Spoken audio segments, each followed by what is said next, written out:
Spiritual Formation Program, sa palagay ko, tinutunin ko itong isa sa mga pinakamahalaga kung hindi man pinakamahalagang programa ng paaralan natin. Alam ko na meron kang spiritual formation pa rin dun sa subject area, may spiritual formation sa student activities, may spiritual formation sa CSIP. Pero pag sinabi ng spiritual formation program, ito yung pagkakataon na iniingatan mo mismo yung bata at yung relasyon niya sa Diyos.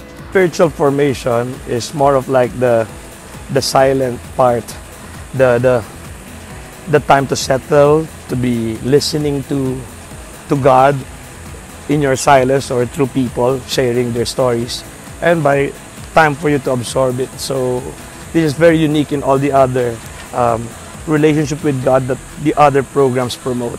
The spiritual program is really your time with God. Hiwalay dapat yon yung kanyang relationship with the transcendent. Kaya sinisikap natin sa programang ito na mapanatili yon maliban sa marami pang pakikipag-ugnayan niya at pakikisalamuhan niya sa Diyos dun sa iba pang asignatura, sa iba pang programa. Ang tinutukoy natin dito, kumbaga, ay yung mga sacraments. Tinutukoy din natin dito yung retreats and recollections, even paraliturgies, even community sharing. Pati na rin ang, of course, ang mass, daily masses and community masses. Sa pamamagitan nito, siguro ako, sa banig ko, hihingi ako ng tulong palagi sa mga eskwela, sa ating chaplain, sa ating campus ministry office. At ako naman siguro ang titiyak na ang mga gagawin namin dito ay palaging impactful at lasting. Ito ay magiging isang matingkad na karanasan ng pagsusulong ng kaugnayan mo sa ating lumikha. The athletics program is one of the best programs. As in sports, we train our athletes to be committed, be perfect in what they do. Most of all, we help them in facing the many challenges in life. It serves as a foundation for the more difficult challenges. We guide our players to the path where they can be dependent upon in the future. Student activities is an important contributor to student holistic student formation. And it's important because student activities is student-driven, student-chosen, and it's student-initiated. It's everything about them, which I think only student activities can give them. This leads to further self-knowledge, and this self-knowledge hopefully leads to further self-actualization. And of course, that's what we all want. Kasi para sa akin, ang classroom ng isang CSIP teacher ay hindi lang sa Ateneo, kundi pati na rin sa labas. Dahil nakikita at nakakasama ng bawat guro ng CSIP yung mga estudyante natin doon sa mismong lugar kung saan nangyayari yung lahat ng aksyon na sinasabi nila. Yung mga taong nasa laylayan. At direktang nakasasalamuha ito ng mga bata at nagkakaroon sila ng konkretong karanasan. Hindi lamang nila nabasa sa mga libro nila o napanood sa mga dokumentaryo kung ano yung kalagayan nila, kundi kahit konti, minsan silang naging kabahagi nila. Okay. Sa palagay ko, ang guidance program ay isa sa mga pinakamaganda at pinakamahalagang programa sa Ateneo Junior High School. Bakit ko to nasabi? Kasi naiisip ko na kami ang katuwang ng mga guro at administrasyon sa paghubog sa mga bata. Kami yung makikinig sa mga bata, lalo na't nandito sila sa kanilang adjustment period sa ating incoming grade 7. Tulad din ng ibang grade levels for grade 8, 9 at 10, katuwang din nila kami. Dito kami tutulong paano sila mahuhubog pa, hindi lang sa pang-akademiko, pero sa kanilang formation and personal development. Iniisip ko na kami ay parang pangalawang magulang din nila. And ang counseling ay ang puso ng guidance. Dahil kami ay magbibigay sa kanila ng iba't ibang programa na makakatulong sa kanila para mas lalo nilang maintindihan yung kanilang sarili, mabigyan ng oras yung pagpapalalim sa kanilang personalidad at para makilala pa nila ang kanilang sarili para sa kanilang total development. Pero hindi ko gusto tanggalin yung hirap eh. Kasi dyan sa hirap na yan, matututo yung mga bata. Pero gugustuhin ko silang, sabi nga ang sa English ay, maging resilient. Dito natin sila huhubugin palalo. Ating homeroom program at formation program. Homeroom program, ito'y kunasa ng class moderator. Kasama nila palagi. Silang pinaka-frontline ng paaralan natin sa pagbibigay ng lahat ng serbisyo at lahat ng paghubog na inaasahan sa mga bata. Yung class moderator, kasama ng mga subject teachers, ang lagi nilang kasama. So, nanabik ako na isulong yung programang yan para sa paghubog ng mga pag-aaral sa bawat cluster natin. Salamat sa class moderators at sa mga kasapi ng APSAF team.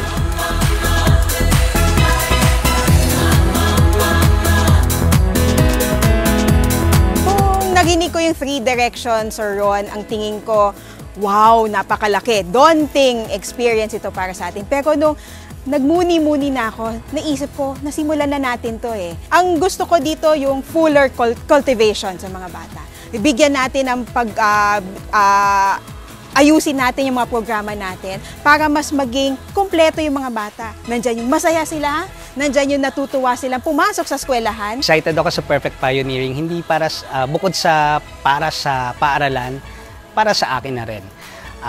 Excited dahil challenging ito, dahil ito ang kauna-unahang pagkakataon na magkakaroon tayo ng struktura na naaayon sa cluster, ay talagang nasasabik ako na gawin ang mga magagandang gawin para sa paaralan, para sa cluster, para sa mga guro, para sa mga mag-aaral lalo na. Yung pinaka nakaka-inspire right now for me is yung Perfect Pioneering. Kasi si Ignatius, in that particular journey, kung saan bahagi yung Cardonel, parang nagpa-pioneer siya ng bagong grupo.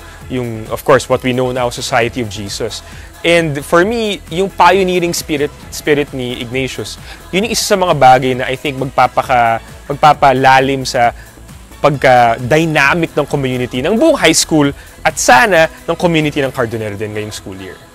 The most exciting for me is the Perfect Pioneering. Why? Because this will be history in the making. To be part of history in the making is an ultimate high for me. But I am most scared about earlier maturity because I'm not sure how much leeway we can give. As much as possible, OSA wants the student to be the one to lead, to initiate, to think of everything. And the moderator is really a moderator, just a guide there. But we do not have this previous experience of younger boys, and therefore we don't know if they can do as much as we want them to do or what we hope them to do. Yung earlier maturity. So,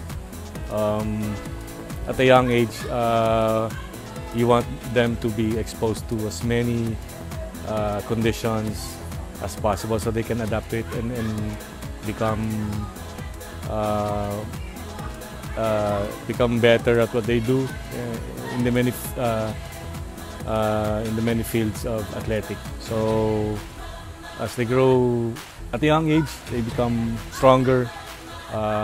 They become decisive, and they become brothers to the other members of the team.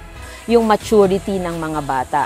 In fact, itong mga students which we will handle, will be under, let's say, Las Torta, ang feeling ko dyan dahil nagdaan na sila sa akin, naging GLC nila ako, naging teacher nila ako. So somehow, I would like to see that maturity. Kasi parang with this clustering, that maturity we can still cultivate. Walang maiiwan. Kasi parang nakita mo sila nung mas bata sila eh. Tapos biglang dadaan sa'yo ulit, 7, 8, 9, 10. Parang ang sarap nilang tingnan. Yung early maturity, lalo na ngayon, dati kasi yung immersion na binibigay natin ay pang grade 11, pero ngayon ibababa sa grade 10. Makikita natin yung mga estudyante natin na edad 15, 16, na makikitulog at makikisalamuha sa mga pamilya na mga nangangailangan, ay isa to sa pinakamalaking hakbang ng early maturity na tinatawag natin.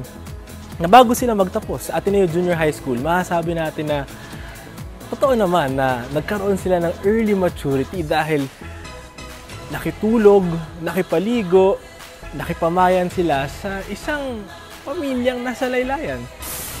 My preference there is the earlier maturity.